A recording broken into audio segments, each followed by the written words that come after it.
I've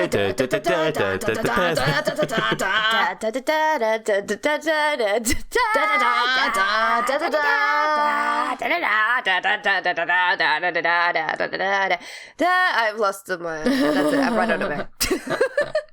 Fun times.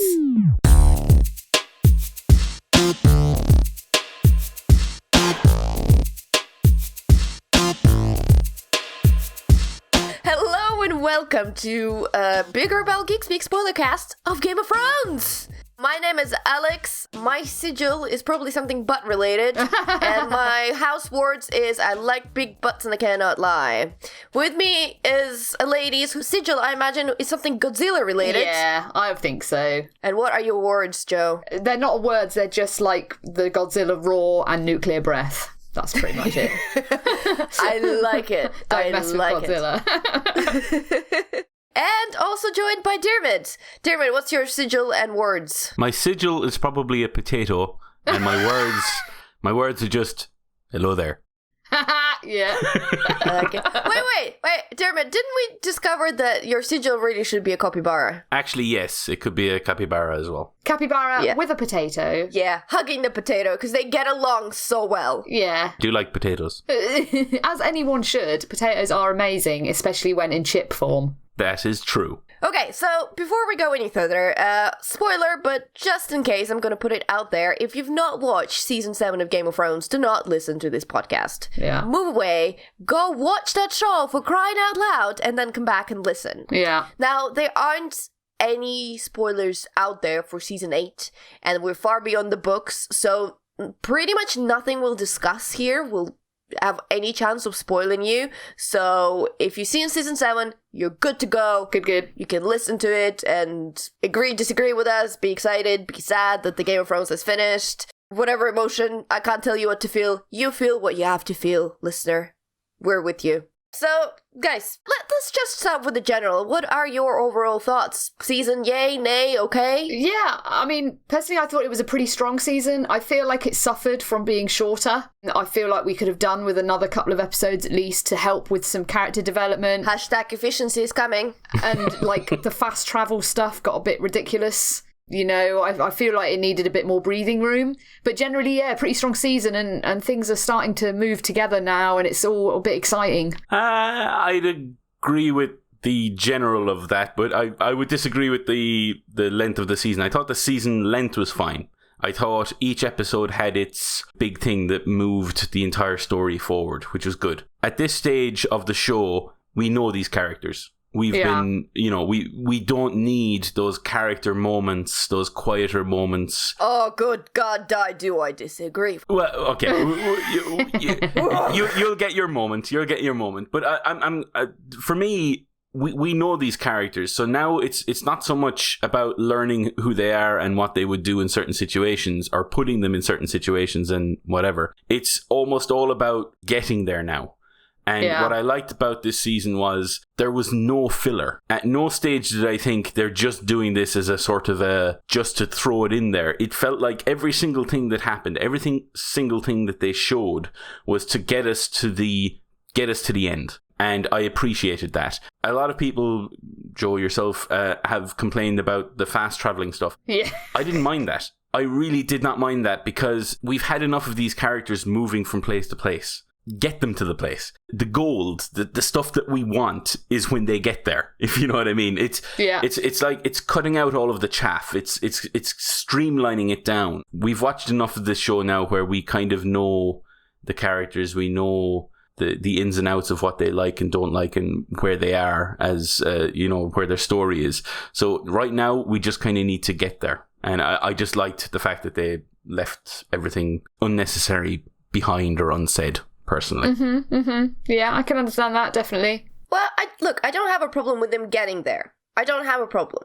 If you needed to be in two places in the same episode, it's fine. It's when they defined the logic or they bend the previously established rules that I have a problem with it. And they did a lot of that season. So for me, I don't know if this is going to be controversial, but I'm going to say it anyway. For me, Season 7 was the worst episode of Game of Thrones, which had some of my favorite episodes of Game of Thrones. I can understand that. So I did not like a lot about this season. I will be honest with you. And hashtag efficiency is coming. It's really coming. They're speeding through stuff really, really fast. Yeah. And for one, I'm gonna try to express this as clearly as I can, but I'll probably still fail, but I'm gonna give it a go. The show is still the most gorgeous things out there on the TV. And I do appreciate that they have now budget and they have battles and they need to have battles. And you know what? I pretty much never had problems with the battles. I love Battle of the Bastards. Spoils of War was one of my favorite episodes ever. That was an incredible episode. 100, yeah, definitely. That was a fantastic episode. It is definitely in my top 3 of Game of Thrones episodes ever. That's how much I loved it, and every time I watch it, it gives me chills. And I understand all the battles and the CGI. However, when I fell in love with the show, it was season 1, where it was about the character moments. It was about the politics and people scheming in the room. And to me especially, they took the 2 characters that were absolutely essential to that, and they gave them... The first one, they just made him stupid. And the second one, they gave him very little. And good God, Peter Dinklage tried to be exceptional, because in the scene where he has with Jaime is a fantastic scene. And the scene, in the...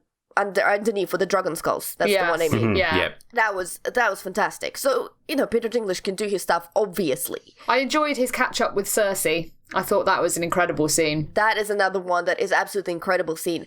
But other than that, it seems one of the cleverest people in Westeros cannot get a thing right. And he cannot do anything right. And they just don't give him... He used to be the clever mouth. He used to drag your eye's attention on the screen. Now he kind of just blends. Maybe that's kind of like... In a way, it's kind of... He needed a bit of vulnerability introduced into him, perhaps. And obviously there'll be plenty of room for him to redeem himself in the next season. But it's interesting, like, the 2 viewpoints. I'm kind of somewhere in between. Like, I love all the political stuff and the machinations and all the, she's going to do this and he's going to screw her over and all this stuff. And it's really cool. But for me, like, the big thing that I love about Game of Thrones is the big set pieces and all the staging and stuff like the Battle of the Bastards that just took my breath away. And so, yeah, the Spoils of War was an absolutely exceptional episode, because it was like one of the first times we'd really seen what the dragons were capable of. And the decimation was just absolutely heart-stopping. Set pieces. I agree with you. Love the battle. So let's look, and Spoils of War done pretty much exceptionally until the very end, where they faked the death of Jaime, which I did not like, because we're not idiots. We know he's not dead. But leaving that aside, an exceptional episode pretty much through the beginning until the very end. But let's look at, what's it called? Beyond the Wall. Yes, okay, yeah. Because this is an absolutely rubbish episode. I don't know. I think it has some good things. No. Just give me out there. I'll explain it to you. Sure. Because, and actually, I did a little test, because we do have a Game of Thrones chat group, and I did a little test about that episode, but I'll come into that one to prove my point. I think the episode that you can closely compare it to is Hard Home, which is not a fantastic episode, right? Oh, I like Hard Home a lot. I think Hard Home's great. Hard Home is an amazing episode. And think of that. In the Hard Home, we arrive, there's lots of wildlings, a lot of them die. However... And you have your main characters there. However, you also have the background wildlings. You got the Carsey, the lady wildling, and you got the Then. Yeah. And straight away you come in and you know what they're about.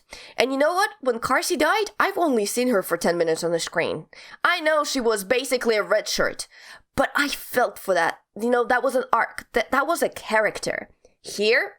7 samurai go into the wilderness. Yeah, it was a pretty stupid mission, let's be fair. Yeah, well, let's leave aside how stupid that mission was, because that I can rant about that for ages. Pretty much all of them survive, except for Thoros, and as much as I love Thoros of Myr, he was kind of the least important character to die out of all of them. Yeah. Of course, they take for a ride a bunch of wildlings, none of whose faces we've ever seen, who die right in center because the show needs to fake the danger for us, or the feeling of danger. And then the biggest death apparently, of that episode is, of course, Viserion. Except no one could actually say that that was Viserion, because the only dragon we've seen up to that point, and the only dragon that seemed to have any kind of gist of personality, was Drogon. And they never actually say that. So when the dragon died, we're like, oh, that's so sad. What? That dragon died. What's the name of the dragon? And then everyone rushes to Google, because they don't know. Because the show has not done their job either to make the deaths in any, like, the stakes are rubbish in that whole thing. Just to counterpoint that, I don't think it matters who the dragon was. It really doesn't. It's not so much who the character of the dragon was, because as you say, the show has done a poor job of telling us who that is. Even Drogon doesn't have. You mentioned personality. Drogon doesn't have a personality. He does. He's a rebel, strongest one. He's the one that doesn't listen to Mummy. You know him as the big one, the one that she rides around on. That's it. Like the dragons are weapons in the show, at least. In the book, there is definitely a lot more given to the dragons. I don't know that the dragons are weapons, because they're really trying to sell an idea that these are Dany's children. They're trying to. They're failing spectacularly. Well, exactly. There you go. But my point is, the reason people were kind of shocked. The whole thing was, like, at the very start of the season, you see Cersei's plan for the dragons is to use that spear thing that, what's his name? Qyburn builds for her and whatnot. And you think, okay, there we go. That's where we're going. And then you have the Spoils of War where that happens, and it's basically like a pinprick. Yeah, and he's like, yeah, you know, it doesn't work. It's not even close to working. So you have that, and then you have this episode. And for me, like, I could talk about the other elements of the episode, how the fact that you have the seven samurai going up there, but you've had 6 entire seasons of building up who each of these 7 samurai are. You know what I mean? There is an investment in there. I know they have, like, the red shirts, but there are no. Okay, no. I don't stakes, think they necessarily. Well, no, that's where I disagree. Yeah, I was worried for Tormund quite a lot. I was like, please don't kill Tormund, please. That is my point. That's the one. That's where you get the near miss, where I honestly thought Tormund was dead. And that's where the tension came for me. I mean, they could have done without. They could have had no other wildlings. They could have just had the 7 of them and not have had any deaths. They could have been attacked by the bear at the start, let's say, and they could have just killed the bear. Yeah, like, you know, they could have fought and they could have been really close, but they could have just killed the bear. They could have done away with all of the deaths and just have the 7 of them. I didn't think they really needed the red shirts anyway.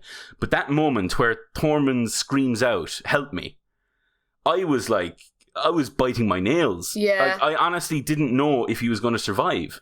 And it was incredibly tense.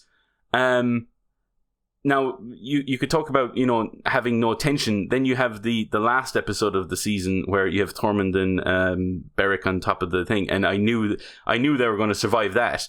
With Beyond the Wall, like, I think what did it for me with that episode and why I don't think it's that bad. Yeah, it's not a classic episode for sure, but I actually think it had a lot of good points. It's like, it was obviously super contrived. Like, they needed a way for the Night King to get a dragon, get an ice dragon. You know, it was super contrived that they were going to go on this suicide mission and Dany was going to come in on her steeds and try and save them, and it was going to go wrong. That needed to happen for her because she needed to learn some hubris, and the stakes needed to feel real for her, and obviously it needed to push her and Jon closer together. Yeah. But also we needed the Night King to feel like a much more serious threat, like more so than they already are, and he needed a way to break through the wall. Exactly. But I feel like it was an episode that kind of had to hit a lot of notes, and they were kind of backed into a corner by what they had to have it achieve, but they actually achieved a hell of a lot else beside that in the episode that made it a lot better than I think other people think.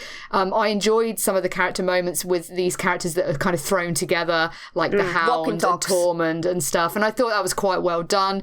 Jon's still a moron sometimes. I mean, why not get on the bloody dragon at the end? Like, what are you doing? Exactly, but that's exactly it. That is Jon's character. I'm sorry, people think he's this great hero. He's a freaking idiot. A lot of the time. He has made mistakes throughout the entire show.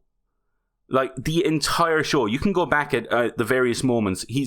A lot of the time, the reason he survives battles is pure luck. Yeah, or the machinations of someone else. Exactly. It's other people. And it's getting to the stage where like that is the trope. He is the kind of the guy that incredible intentions, but he is a bit of a moron in terms of like battle strategy and whatnot.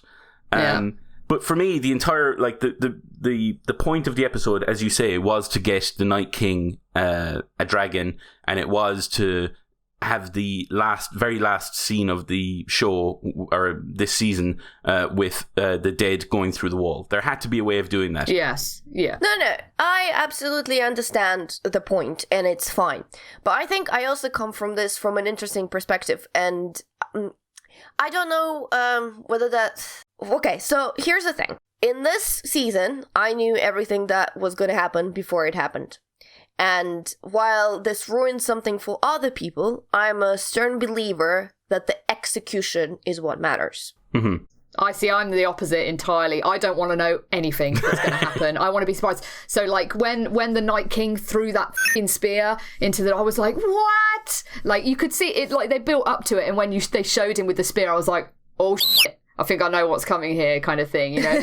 But I like to be surprised. I don't like to know anything at all that's going to happen. So that's why, like, whenever there's, like, when they show the episode in America on a Sunday night, I, like, avoid the internet entirely until I get a chance to watch it. Because I don't even want to know what characters have been in the episode or any potential fan theories. Like, I want to know nothing. But my point is that is knowing everything that's going to happen, or even knowing bits by bits, something that has not been executed well is immediately obvious to me because I know what's going to happen in the episode. And for me, it doesn't spoil it to me because, as I said, Spoils of War, a fantastic episode that kept me on edge every single bit. And I knew that episode. I knew exactly what was going to happen, and it didn't matter. It was a fantastic show. I loved that episode. It was great. However, Beyond the Wall, I kind of knew even less than about Spoils of War. I just knew that, you know, the Viserion is going to die pretty much, and everyone else is pretty much going to survive. But this is where the execution fails, because I watch it and I didn't get very much of it. I mean, don't get me wrong, there's still a shock of the Night King taking down Viserion, and there's the scene of the Viserion dropping down in blood and fire is absolutely beautiful. Oh, it was heartbreaking. It was horrible. I hated it. I was like, oh no, you know, because I prefer the dragons to a lot of the humans. So I just, you know, I was more upset. Like, for me, was my Hodor moment of this season. Yeah. Like, where I was like, why? Why you do this to me, show? Why? but yeah, so I think execution is a lot, and I think it's a little bit more obvious. I don't know, maybe it's my biased opinion on that topic. I would agree with you entirely, purely because that's exactly what the first, 4 seasons of this show were for me. Yeah. I mean, I've read the books. I know exactly what's going to happen. So it's to the point where I was watching the show and I knew the beats that were about to come up. So I know what you're saying. I probably didn't know episode to episode exactly. I mean, look, the Red Wedding is never going to be not horrible. I've read it in the book. Yeah. When it happens in the show, it's a mind-blowing moment, whether you know it or not. Because when something is done very, very well, it doesn't matter. I don't think it matters whether you know that it's coming or not. When it's done really well, it's gonna punch you in the face. I guess it depends on, like, the kind of viewer you are. Like, for me, I haven't read the books, and when the series started and I fell in love with it immediately, I was like, well, I'm not going to read the books because I want to be surprised by the show. I don't want to know what's going to come, and I want to sort of have the show surprise me. And I'm the same with everything, like any TV show. I don't like to know anything that's going to happen. Like The Walking Dead, I've had a couple of things ruined on that for me, and I was just like, why you do this? Why? I just, you know, I need to be totally spoiler-free for everything. Yeah. But I can totally understand your point. Like, definitely the books and the shows are very different, and even when you know what's going to happen, how it's executed is what makes it great. I can see both sides. No, I agree. Look, Joe doesn't want to see a thing. That's absolutely fine. I get that excitement of seeing it for the first time. It's absolutely it's a great watch to watch, and I would never want anyone to spoil anything for Joe. But I think, I don't know, I think my perspective is slightly different in a way that I'm spoiled, but I'm okay with it. And sometimes that's even for the better, and sometimes it's for the worse. But hey, true. Sometimes it's for the better, but sometimes it's for the worse as well. So my point with Beyond the Wall, for instance, is when you were talking about the episode and you talked about the dragon and not being able to name who it was and whatnot. Yeah. Obviously, that was a very good point. But at the same time, you completely skipped over Tormund. I didn't know he was going to survive or die. You did. Yeah, I had no idea. No, actually, I didn't. I didn't know which one of them were going to die. No, I didn't know. I knew there was going to be. Did I know the Thors? No, I didn't know. I thought none of them are actually going to die. I knew about the dragon. Okay, fair enough. In that case, my point is completely invalid, because I was going to say, if you knew he was going to be in the next episode or something, then that tension is completely gone and that moment is completely gone. But anyway, different. Hey. Who touches my man Tormund is gonna get a punch from me. Yeah, no. See, this is my one big thing that I really, really missed this season is Tormund and Brienne. Come on, just make it happen, show. Just, they need to... Joe, I don't want to disappoint you, but it might be Brienne and Jaime in the end. No! Brienne and Tormund forever. I do want to bring up, so, like, I kind of mentioned that I liked this season a lot. However, one of the things that has... And it's not the first time it's happened in the show. It has happened in the past. But one of the elements that I definitely didn't like this season was when they were playing games with the audience. Yes, right? thank you. It's the one element of the season that I didn't like, but it ended in a particular scene that I thought was fantastic. And that was the element between Arya and Sansa. Yes. The thing I have about Arya and Sansa is that I think they were written absolutely horrifically for this season. So poorly. There's such a big logic gaps in that whole thing that they're basically like a big seeth with everything just slipping through. And it felt the argument was manufactured. And I love that scene. I know what the scene you're talking about. But it feels a little bit undeserved. Exactly. Because of the way they were treated the whole season. But that's my point. That the entire, like, the episodes leading up to the last one were all, the episodes between them, I should say, were all pointing at us. They were all for our benefit or whatever. I don't know how you want to describe that. They weren't for the characters. So if you remember, for instance, in the last episode, you have the scene towards the end with Jaime and Cersei. Yeah. That scene was for the characters. You know where Cersei stands. You know where Jaime stands. And the decision at the end and the tension at the end where Cersei may have the mountain kill Jaime, you don't know. That entire scene, the reason there's the tension is because you know these characters, you know where they stand, and then you have Cersei make the decision to leave him go. Yeah. And he goes, and that's it. So you have that kind of scene. And then you have the scene between Arya and Sansa where they're in, I think is Arya's room, where Sansa finds the faces.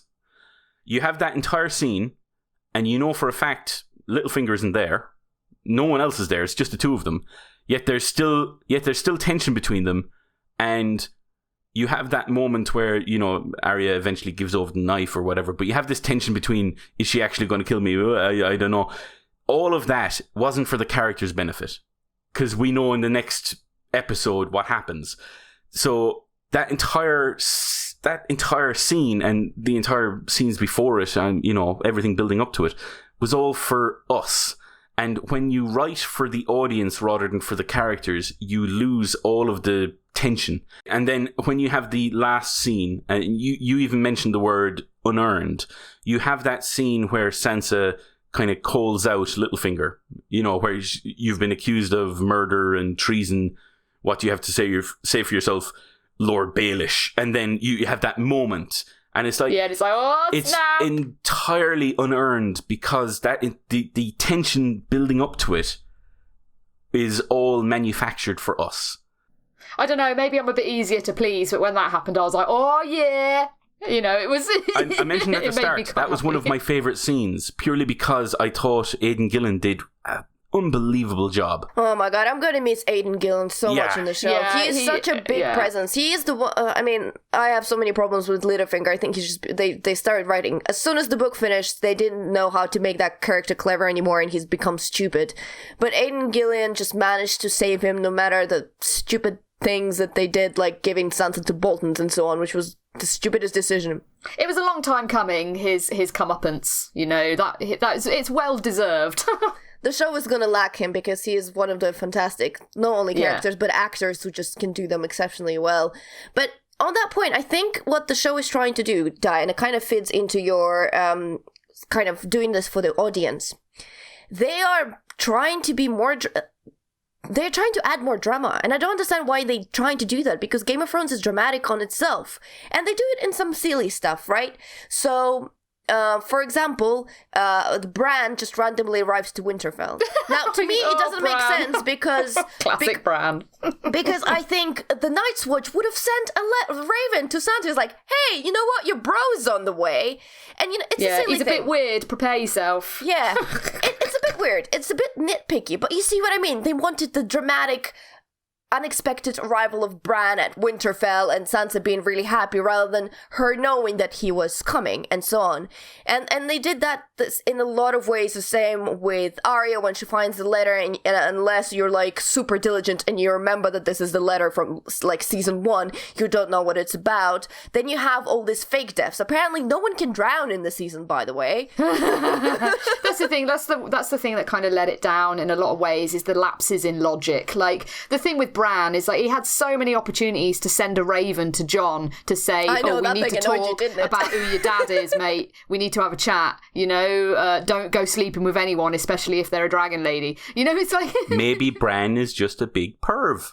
You don't know this. Or maybe he knows, maybe he's obviously seen further ahead and he knows something we don't, and he knows that even though it's gross and incest, they need to actually get together. This is the question. Does he see the future? Because I'm not entirely sure he does. Yeah, apparently so. Yeah, he can see the past, different presents, and the future. Does he? He never says the future in the show, though. They're very careful. They never say the future. He's a green seer, so apparently he can see the past and the present.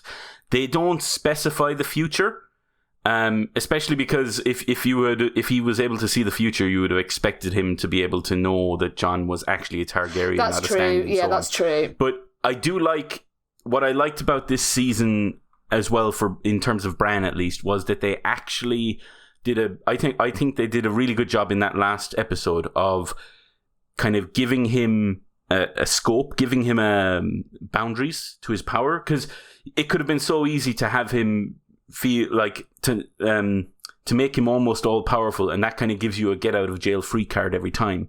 The fact that he didn't know that Jon was legitimate was a good moment, because it actually it makes you realize that Bran isn't all powerful. He can see certain things if he knows where to look, but he's not all powerful, which means that there is a limit, which means that he isn't the savior that's going to save everything. Like, everyone's kind of going, well, Bran's here, so he obviously knows everything, therefore... Yeah, that's the kind of thing I must admit, from because obviously I haven't read the books, and things I'd kind of seen and assumed from the show was that he did have some kind of understanding of prophecy and that the way things could happen. But that's better that he doesn't then, really. I stand corrected, and that makes more sense, and it actually makes, like you say, him a better character. I've heard a really good analogy, and I don't know from who, and I'm absolutely stealing it, so I'm really sorry. But they were told to explain what Bran's is doing. So his weird net3.net is like the internet. So he has like an internet, he has the information to everything, but he himself is more like a Google search engine. So unless he knows what to search for, he knows it, but he doesn't know it exactly. Yeah, that's a good way of thinking about it. That makes sense. But I mean, he needs to sort of work on his chill a little bit. Like, when you're reunited with your sister, and one of the first things you say to her is, "Oh, you look lovely on your wedding night." The one where you were horrifically raped. I mean, dude, come on. Yeah, that was a bit weird.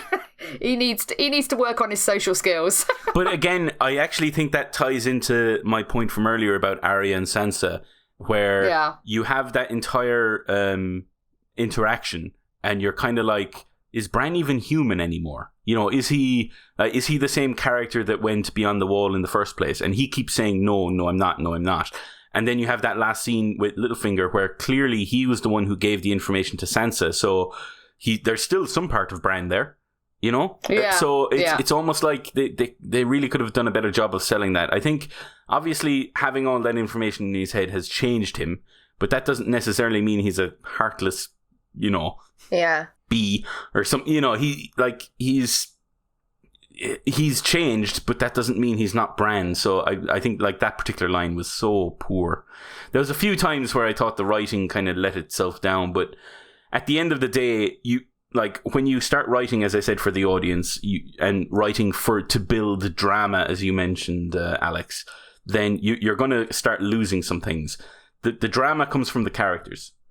It always has. From the very start of the show, the drama comes from the characters and what they're going to do in certain situations.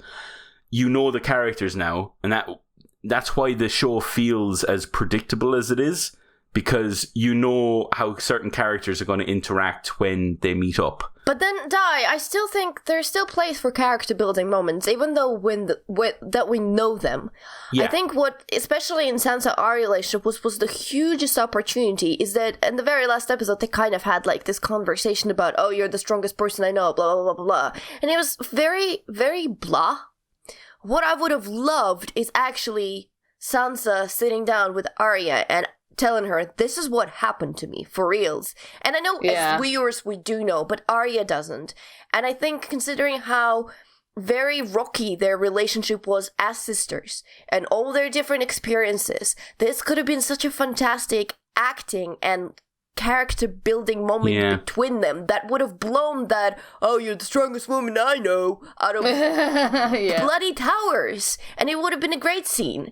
And I kind of missed that they never discussed. They just suddenly everyone just knows everything about each other, and they're like, okay, so you got raped, hey ho, I got stabbed by the waif and somehow survived, hey ho. True, but I think like that is exactly an example of, you know what the audience knows, so you don't necessarily need to. What they could have done, if to kind of come up to talk about your point about Sansa saying what she went through, you could have had a scene where you kind of came in at the end of the conversation, where she was kind of saying, you know, and then we beat Ramsay, you know, and that you realize what the conversation was beforehand. You realize that it was basically a sum up. You already know the sum up because you've watched it, but you want to know how Arya reacted to it. Exactly, but I think you are getting that scene.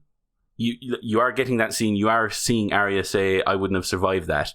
You're just not getting that little tying together thing. Yeah, you're expected to fill in the blanks. Yeah, sort of. A bit too much, I think. I mean, there was a point where I absolutely screamed at the screen because the writing was so goddamn poor, but I don't remember which episode it was, but it was a confrontation where Arya actually confronts Sansa with a letter, and she was like, oh, your beloved Joffrey, and Sansa, like an idiot, goes, oh, you should be on your knees thanking to me. How about Sansa just saying Joffrey was a monster, and telling her who Joffrey really was, and really what happened to her, because this is why it's writer manufactured, because really Sansa would have said Joffrey is a monster because it was the most logical thing to go from that conversation, but they didn't want them to kind of hug it out. that was my point at the start when I was talking about writing for the audience, engineering it for the audience. That scene plus everything that happened before and after it was all leading up to that final scene in the final episode, and that's why there was no drama there, because you didn't believe that Sansa wouldn't actually say Joffrey's a bloody monster, like he deserved to die, I'm glad he did, all that kind of, you would have had that conversation straight away if the writers were writing for the characters, but they weren't. They were trying to, as you say, you mentioned yourself, they were trying to develop drama when it didn't need to, and that's where the show fell down for me. I thought the show did really well at the moments that we kind of needed to see. You had that Beyond the Wall moment. You had the Spoils of War, where you finally found out, after hearing seasons upon seasons of people talk about the Dothraki and how dangerous they can be, you finally had an episode where you saw how dangerous they are. You finally had an episode where you found out just how dangerous a dragon can be in war, in like battles, not just in moments where they burn one or two people. Like in a war, this is how devastating a dragon can be. And now you know why people are so fearful. You finally get those moments where you see what people have been talking about for so long. And the reason they've only been able to talk about it so long is obviously for the story reasons, but also for budget reasons. So I'm willing to put up with a shorter season if it means they have the budget to finally start showing us the stuff that we should have been shown before as well, if you know what I mean. Yeah, it's still Game of Thrones. We'll still watch it and love it and discuss it and, you know, tear our hair out and be shocked by it. I mean, it's still the most incredible thing on TV. And yeah, we have a hell of a wait now. Oh, yeah. I mean, I did not like the season at all, but I still love Game of Thrones. I just want to say that if everyone thought I really hated on the show. I love Game of Thrones. But I do want to point out something else, and it's something that I've mentioned to a few people at this stage, so I'm sorry if you're listening to this and you're getting repeat information. But this season, unfortunately, and pretty much all of the seasons beforehand, have had the same structure, in my opinion. The first chunk of the show, usually the first half of the season, has been set up, mostly. Putting characters where they need to be. Then you have the last episode, 2 episodes, or in this case almost 3 episodes with Spoils of War, Eastwatch and Beyond the Wall, where you have... I think Spoils of War was a little bit earlier, wasn't it? Wasn't it episode... Spoils of War was 4. So you have 4 Spoils of War, 5 Eastwatch and 6 Beyond the Wall. So those are the episodes that we've been building up to. You finally have Dany making herself known properly. You have the setup for going beyond the wall, and then you have the Beyond the Wall mission that ends in Jon metaphorically bending the knee. So and not drowning. Exactly. You have all of that. And then in each episode, it's usually the last episode where you get the fallout of whatever has just happened beforehand, and then you just get set up for the next season. And this season has unfortunately fell into the same thing. So that's why you have that moment at the end with Viserion basically tearing down the wall. You're basically going, and this is what's coming up next season, folks.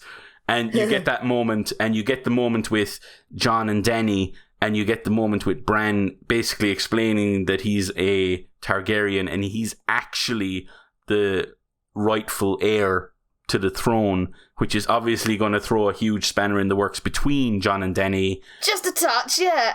Can I just say, I honestly think that they're focusing on a different thing, because the spanner of the works is going to put the fact that they're siblings, and Jon has various issues with, because if you remember, he had all this issue about fathering a bastard, or basically fathering a child that will be judged by who he is, being a bastard and incest. I honestly don't think that Jon gives 2 flying dragons about the Iron Throne. He'd be like, take it, Dany. He doesn't want it. I don't think he wants the throne. Definitely not. No, he doesn't. But my issue is, or my thing with that would be, Dany has been basically raised from birth to think that she is the true kind of, since season 1, she is the true, she's who should be in charge. Everything that has happened to her has been about that.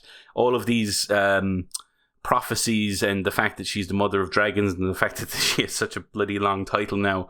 All of this is to kind of is almost to big her up. So now you have this other character who has also been gone through a lot of trials, who now, based on the information that we have from, you know, a maester and so on. Weirdwood.net. Weirdwood.net. You have this character who now legitimately has a better claim to the throne. So it might not throw a spanner in the works from Jon's side, but it certainly would from Dany's side. But from Jon's side... He might be okay with the incest thing. He won't be okay with the incest thing, but she might. It's like 2 separate spanners. You have the incest spanner and you have the heir to the throne spanner, and they're both being thrown into different cogs, but they're both going to make the machine stop. So that's but my point was, that was set up for next season. Yeah. My big point following that is, that means next season, because it's actually ending, doesn't need to follow that structure. Which means we're going to get 7 episodes that are not going to be just build up. Like from the very first episode, they could start with the Night King attacking. You know what I mean? Yeah. Like they have a completely blank slate now. They have the characters in place that we all know and largely love or hate. You have it's all payoff next season. It's all payoff. So here is a thought. Yes. That out there that might be crazy, but I'm interested in what you guys think. So in terms of because it is known that the books and the TV series will meet they might get there in a different ways, but they'll meet in the end. And the 6th book of George R. R. Martin's called The Winds of Winter, which was probably majority of it, which you already seen in TV show. And then there is a Hopes of Spring. And I guess there's it's speculated that they will deal with the Night King in the book, but then they will also spend a chunk of it in the aftermath. And if they'll do the same in a TV show, they can almost follow the structure that you described, because if that's what they're gonna do, which I have no idea about, but they could do, build up to fight the Night King, deal with the aftermath of Westeros left after the Night King, if the Night King does not win. I feel like they'll have to do that, because if you end it with the battle with the Night King, there's just an incredible vacuum afterwards. You need to end on more of a resolution for Westeros, really, than just that. And obviously there'll be a lot of things like, oh god, what now, afterwards, like obviously with the Cersei situation and stuff like that. So yeah, I think you're right. They'll probably spend the first half of the season dealing with the Night King, and then the second half of the season dealing with everything that follows afterwards. Yeah, so it's either like 2, 2 and 2, or 3 and 3. I don't know. They know it better. They're both scripts. What am I talking about? Okay, is there anything else, guys, you want to urgently bring up before we kind of dial down into our final section? No, I think it's good. I think we've covered it. Yeah, I think we've pretty much talked this season to death. You'll be surprised. There are podcasts that spend 2 hours each week talking about every single episode. And I do listen to them a lot. Okay, so I thought we might as well end this the spoiler discussion with a couple of quick round questions. So I've got a couple of categories. So guys, what is your favorite episode of this season? I'm going to get in there first. Spoils of War. Damn it. Spoils of War. It was exceptional. Yeah, it was a very, very well put together show. Or episode. Like everything kind of worked towards the end. And you mentioned the end and the kind of the tease. That was my only real issue with the episode. But other than that, it was just superb. It wasn't there was so much else going on in that episode that was amazing as well, like with Sansa and Arya and Brienne. When Arya and Brienne had their meet, that was amazing. There was the little scene where Bran and Mira had their goodbye. That was pretty cool. Where you actually finally understand that this is not really Bran 100%. Yeah, it's not really him anymore. He's the three-eyed raven, and so that was pretty cool. Cersei obviously doing her thing with the Iron Bank and being doing all that political stuff that she does so well. And yeah, Jon and Daenerys, looking at cave paintings, which was brilliant. And Jon and the caves is all I'm saying. She missed the chalk on his gloves. So good. And then obviously the big scene with the dragons, which was just incredible. And Bronn, obviously MVP Bronn. You always want a Bronn at your side if you're going into battle. So yeah, it was awesome. Such a good episode. I honestly think there's going to be 2 very iconic moments coming discussed in every kind of cinematic conversation ever. But the number one moment is that whole sequence when you hear the Dothraki hooves. Yeah, then they appear, that's amazing. And then it's like, Jaime's like, we're gonna take him, and then the dragon, and you're like, you think you can take them now? And then of course, it was like the realization when it dawned across his face, like, oh shit, yeah, and the music was perfect, like it was everything so good. For that scene. It was such a good episode, yeah, amazing. And obviously the second iconic moment is Jaime rushing at Drogon in his knight in shining armor. What are they called? They're not fences. Well, jousting. He's not paid enough. Yeah, with his jousting, because that's the thing you don't understand. He's a really famous jouster. Like, him picking up that, whatever that was, spike pike. I don't know weapons, people. Yeah, the ballista. It was a ballista, wasn't it, I guess? No. He's just picking out something when he runs at the Drogon. Oh, that, yeah, sorry. Yeah. Yeah, it's just some spear on the ground. Yeah, spear. Thank you very much. That's the word I was looking for. You know, him picking up a spear. That is one of the things that is so touching because he is a famous jouster. That's what he did. So it felt very natural to him to pick it up and just rush across the water. And it's beautiful done. Anyway, those two moments, every time I see them on the screen, just my heart just does this little very happy skip a bit. Yeah, it was an incredible episode. Yeah, definitely. Okay, well, what about your least favorite episode? For me, it was probably the one that followed it, Eastwatch. I feel like it suffered from following the Spoils of War. And also, it was just kind of a lot of moving parts around. And there was the stuff with, Littlefinger setting Arya up. And it was just all a bit... And Tyrion's stupid plan. Yeah, and it was just... and Cersei and Jaime having their thing where he finds out that she's pregnant. And it was just all a bit kind of... drama, kind of... Yeah, I that was kind of the episode where it sagged a bit for me this season. I thought, to be honest with you, I thought the first episode was a bit poor. It not so much just in terms of in comparison to the rest of the season. I thought the rest of the season did a really good job of kind of getting the wheels turning and getting everyone where they needed to go, which I enjoyed. But the very first episode, outside of the first scene, which I still think is brilliant, where House Frey basically ends. I thought the rest of the episode was, again, what I was talking about before, all set up. Everyone just starts moving towards where they need to go, but it took ages to get there. I love that whole scene between Hound and Brotherhood. I thought that was so was well awesome. done. I really liked the montage with Sam. At the Citadel. I just thought that was a really clever way of kind of... I couldn't like that purely because at the time I was eating and... Oh, man. Yeah, it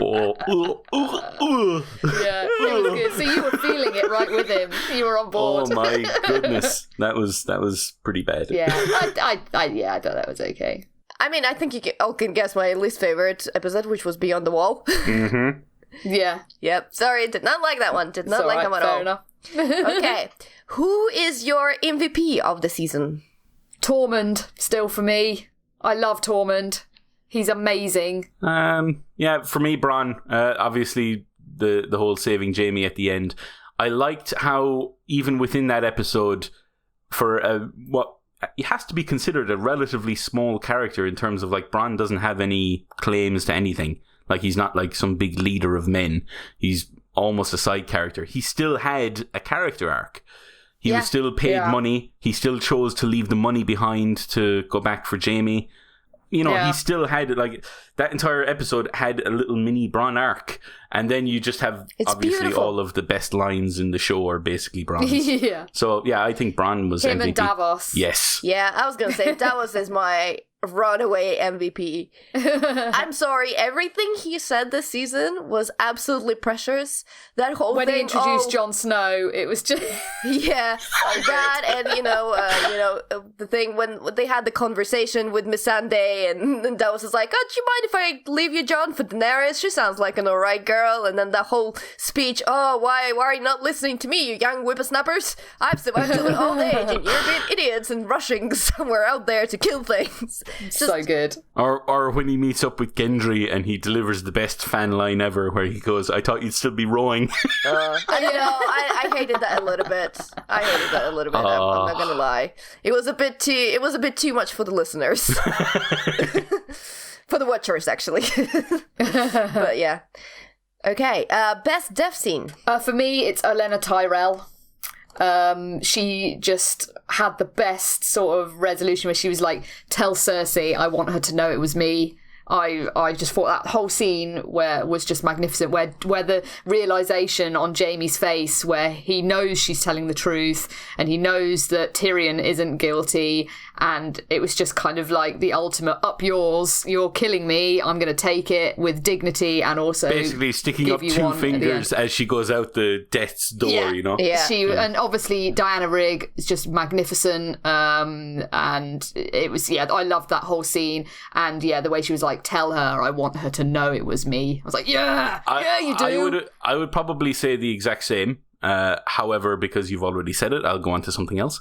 I will say that I loved how Littlefinger went out. Not only the pre, pointing him out and then him trying to talk his way out of it, but even after Arya slashes his throat open, he obviously, his throat is open, he has his hands up there, but he still tries to talk his way out of it. He's still trying to mouth words to kind of get out of it, and he still dies. So it was all in keeping with his character. I loved how that happened as well. I thought that was quite good. Yeah, I quite agree. Nothing beats Lady Olenna. I think that was the most glorious scene of death.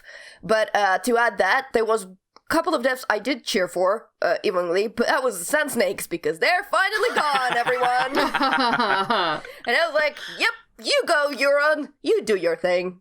You show them what's up. Even though Jessica Henwick is pretty much the best thing about Iron Fist, still, good riddance. Okay, and the last one is the best line. I think it's what I already said with Olenna Tyrell. That was my line of the season. Tell Cersei I want her to know it was me. It was just the juxtaposition of the two different queens and their style and just their characters just coming together in that one line, really. Awesome.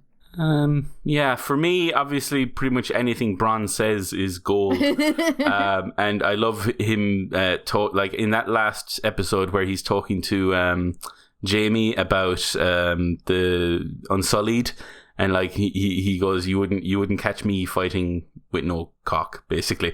And what's there to fight for? Exactly. That entire conversation is gold as well.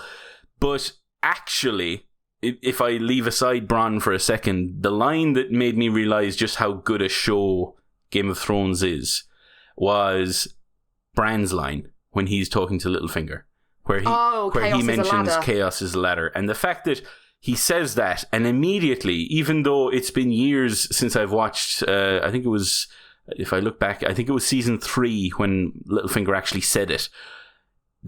Immediately, it just kind of signals exactly what it's meant to signal. Obviously, the show is so well written that as soon as people hear that, they know what it's referring to, what its implications are. That entire thing, I thought, was just really, really well done. Yeah, it was cool. And I think it also, like, Littlefinger's reaction, where he's kind of like, okay then. Uh-oh. Yeah, very cool. Did you? Yeah. There's actually been this season, there's been a lot of throwbacks to season 1 or earlier seasons. But did you also get the kind of throwback to Arya's line with "That's not me" when she meets Nymeria? Yeah, with Direwolf. Yeah. That was a really nice scene, yeah. There's been a lot of that, and it's a testament to not only how well written some of season 7 is, but how well written the earlier seasons were as well, that you immediately kind of get those references.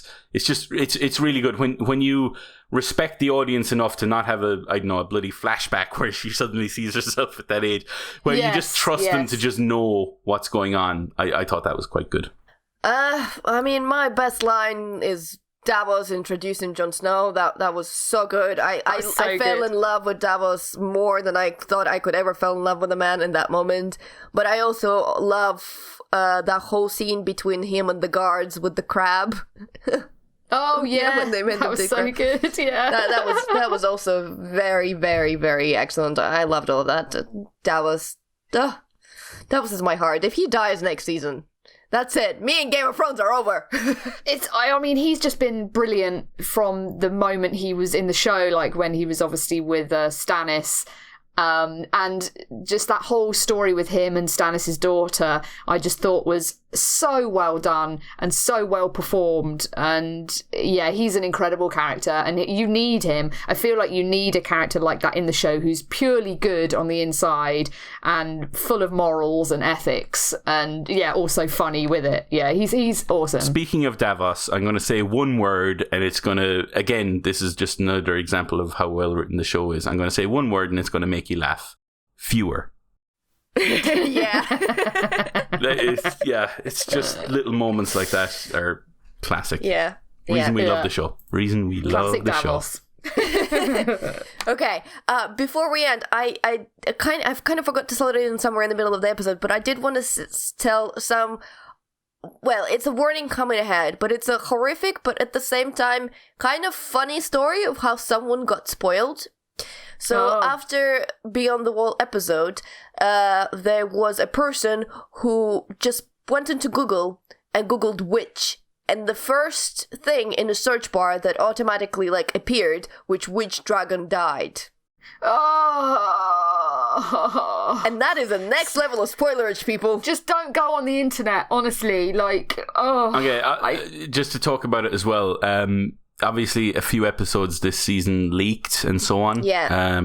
Specifically, the second last one. Goddamn hackers. Hackers are the worst. Why? Why do you want to ruin people's lives? Just stop it. Exactly. Now, I have to admit, I did dabble, and I did watch the episode 6 before it released. However, I'm freaking delighted that I did, because usually my ritual when I get home is to have dinner from work, and then sit down and have a look at YouTube. Yeah. And I do that on my PlayStation, and then I kind of watch a YouTube video while I'm eating and all that. I didn't select any video. I just loaded up the app, and one of the first thumbnails was of a particular dragon's eye. Yeah.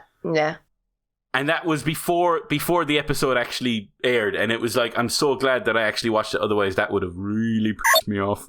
Well, this is the thing, a lot of the time, the worst offenders for spoilers are big publications, people like IGN and stuff, who they'll think they're being clever about it by putting just a picture and being oh, what about the big death that happened in this episode? And it's so obvious what they're talking about, and it really winds me up, because the only reason they're doing it is because they want the clicks, because they want to be first to kind of discuss the big thing that happened.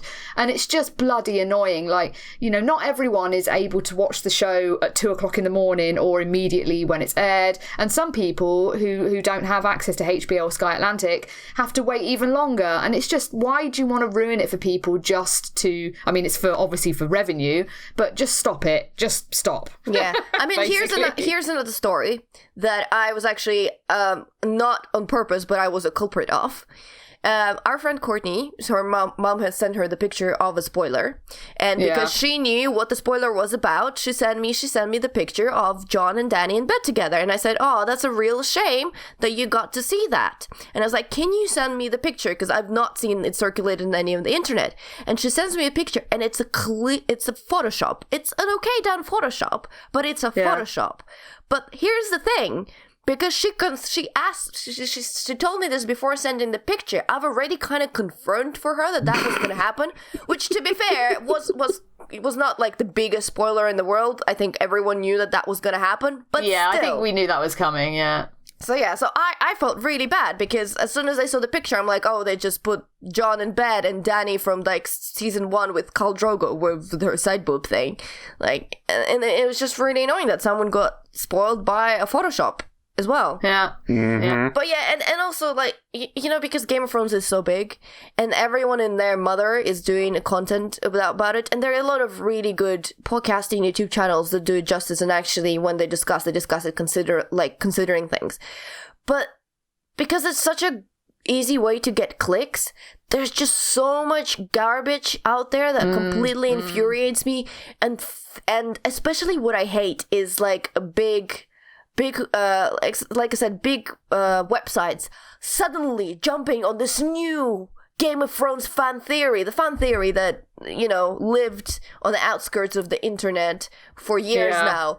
But my God, we're here to bring you this new idea into the world. And you're who knows if this could be a thing? It's just stop it. Just come on. You're embarrassing yourself at this point, because the people that know that they know, and everyone else, you're just I don't know. You're just being trash, is what I'm saying. So yeah, I've been frustrated by a lot of journalists out there. I feel like this season has been the worst for it as well.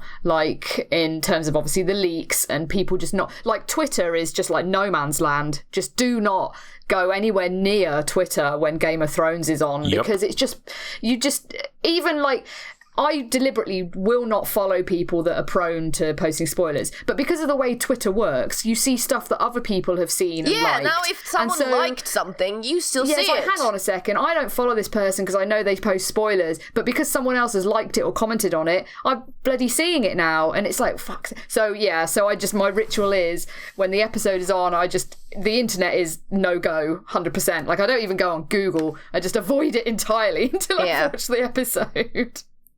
Okay. So it's sad. I think it's a shame that we have to do that, but yeah. It's the world we live in. Until they develop technology that allows them to just beam the episode straight into your head.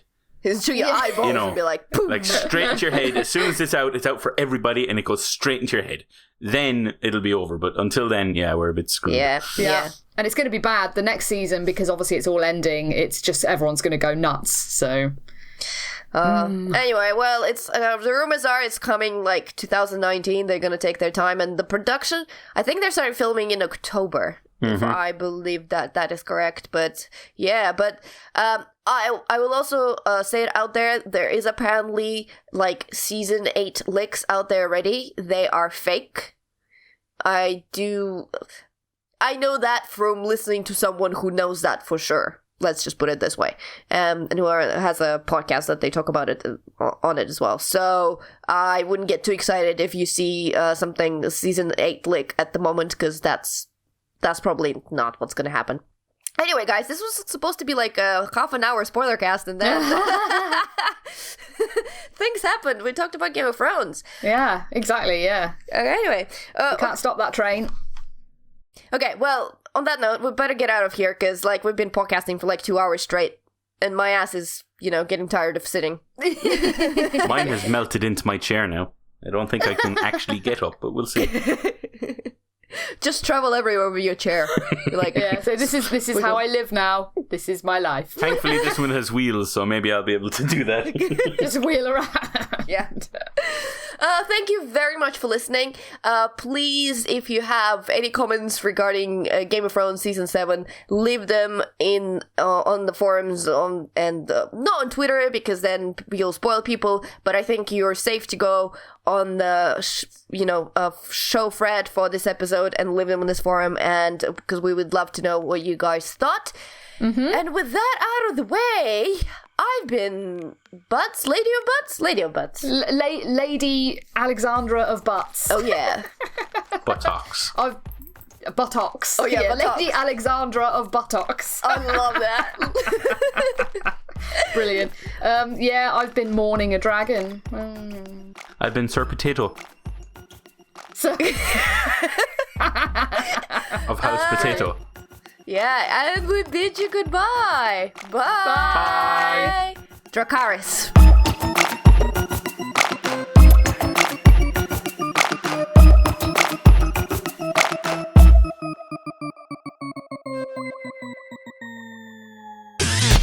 You and your ears are quite welcome for the podcasting goodness that you just heard.